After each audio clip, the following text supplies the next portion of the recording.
যখন করোনা মহামারীর ভয়াবহতায় উদ্বেগে পুরো বিশ্ব, দীর্ঘ হচ্ছিল মৃত্যুর মিছিল, তখন আশার আলো নিয়ে আসে ফাইজার, মডার্না, জনসনের মতো ওষুধ কোম্পানিগুলো। টিকা তৈরি করে সবাইকে স্বস্তি দিয়েছিল তারা। তবে এই টিকা গ্রহণকারীদের এবার কিছুটা দুঃসংবাদ দিলেন গবেষকরা।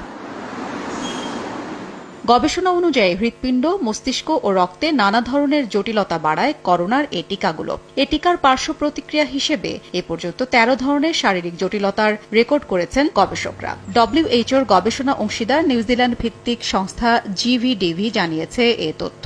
গ্লোবাল ভ্যাকসিন ডেটা নেটওয়ার্কের একদল বিজ্ঞানী এ গবেষণা পরিচালনা করেছেন।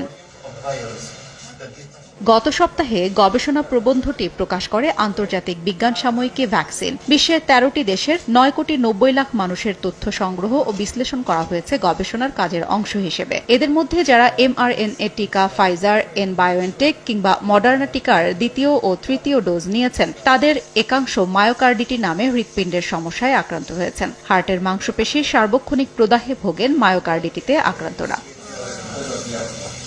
যারা অ্যাস্ট্রাজেনেকার তৃতীয় ডোজ সম্পন্ন করেছেন, তাদের একাংশ আক্রান্ত হয়েছেন পেরিকার্ডিটিতে। হৃৎপিণ্ডের কার্ডিয়াক মাংসপেশিতে প্রদাহ হয় যারা এ সমস্যায় আক্রান্ত হন। গবেষকদের মতে ফাইজার এবং মডার্নার দ্বিতীয় ডোজ মায়োকার্ডিটির ঝুঁকি ২.৯ গুণ এবং অ্যাস্ট্রাজেনেকার তৃতীয় ডোজ প্যারিকার্ডিটির ঝুঁকি ৬.৯ গুণ বৃদ্ধি করে। অ্যান্টিঅক্সিডেন্ট ও ফ্লেভোনয়েড সমৃদ্ধ ফ্রেশ প্রিমিয়াম টি এক কাপে কাঁপিয়ে দিন। এছাড়া ফাইজার, মডার্নার ডোজে রক্ত জমাট বেঁধে যাওয়া, গুলিয়ান ব্যারেজ সিন্ড্রোম এবং মায়োলিটিসের মতো শারীরিক সমস্যার ঝুঁকি বাড়ায় ২.৫ গুণ। মায়োলিটিসে আক্রান্তরা মস্তিষ্ক ও মেরুদণ্ডের প্রদাহে ভোগেন।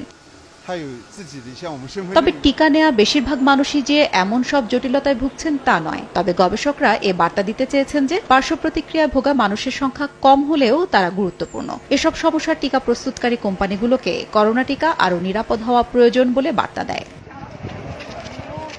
হাফসাতুন্নেসা, সময় সংবাদ।